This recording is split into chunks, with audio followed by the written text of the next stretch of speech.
എന്നെ കല്യാണം കഴിച്ചോണ്ട് എന്നാ നിങ്ങൾ ഇല്ലത്തോട്ട് കൊണ്ടുപോണേ? അമ്മത്തമ്പുരട്ടെ കാണാൻ കൊതിയാവണു. ഇല്ലത്തിൽ ചെറിയൊരു പണി നടക്കുകയാണ്. ഇല്ലത്തിന്റെ ടാർപ്പ ചെറുതായിട്ടൊന്ന് കീറിയിരിക്കുകയാണ്. അത് കഴിഞ്ഞാൽ എന്റെ മാലാകെ ഞാൻ കൊണ്ടുപോകും. അതെ, ഉഷേ മീനെയൊക്കെ ചോദിക്കുവാ എന്തോന്ന് നമ്മുടെ വെൽഡിങ് നിന്ന്. വെൽഡിങ് വർക്ക്ഷോപ്പ് തുടങ്ങാൻ പോണ? അതല്ല, നമ്മുടെ കല്യാണം നിന്ന്. എന്റെ പൊന്നെ, നീ എന്തോന്നാണ് നീ പറയണത്?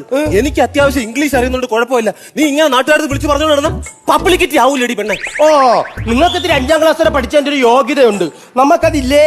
പിന്നെ നമ്മുടെ മാഷ് പറഞ്ഞല്ല, എന്നെ ഇവിടുത്തെ അക്ഷയ കേന്ദ്രത്തിൽ കൊണ്ടുപോയി പോക്കണംകേട് ഇംഗ്ലീഷ് പഠിപ്പിച്ചു തരാന്ന്. പോക്കണംകേട് ഇംഗ്ലീഷ് എന്റെ മുമ്പേ ഒന്ന് പോയി തരാമോ?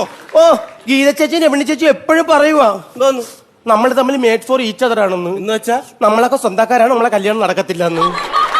എടി, അവർക്കൊക്കെ ഒരു എന്റെ അടുത്ത് ഒരു ഇതുണ്ട്. കാരണം എന്ന് പറഞ്ഞു കഴിഞ്ഞാൽ അവരെന്റെ പുറകെ നടന്നതാണ്. ഞാൻ പിടി കൊടുത്തിട്ടില്ല. ഞാൻ നിനക്കും അത്ര പിടി തന്നിട്ടുണ്ട്. ഓ, എനിക്ക് ഈ ഗ്രാമത്തിൽ കടന്ന് ഇങ്ങനെ ഓടാനുള്ളത് ഇതേ ഉള്ളൂ. അണ്ണാ, നമുക്ക് എവിടെയെങ്കിലും ഒന്ന് കറങ്ങാൻ പോയത്? നമുക്കൊരു കാര്യം ചെയ്യാം. നമുക്ക് നഗരങ്ങളിൽ ചെന്ന് രാപ്പാർക്കാം. മുന്തിരിവള്ളികൾ തളിർക്കുമ്പോൾ. മുന്തിരിവള്ളി തളിർത്തില്ലെങ്കിലാ? കാച്ചിൽ വള്ളിയായാലും മതി. അതുകൊണ്ട് ഞാൻ അഡ്ജസ്റ്റ് ചെയ്തു. ഒരു കാര്യം ചെയ്യും, എന്നെ ഒന്ന് കല്യാണം കഴിച്ചോണ്ട് വീട്ടിൽ കൊണ്ടുപോകും. എങ്ങനെ കൊണ്ടുപോകും? ഒരു കുഞ്ഞിക്കാല് കാണാതെ എങ്ങനെ കൊണ്ടുപോകും?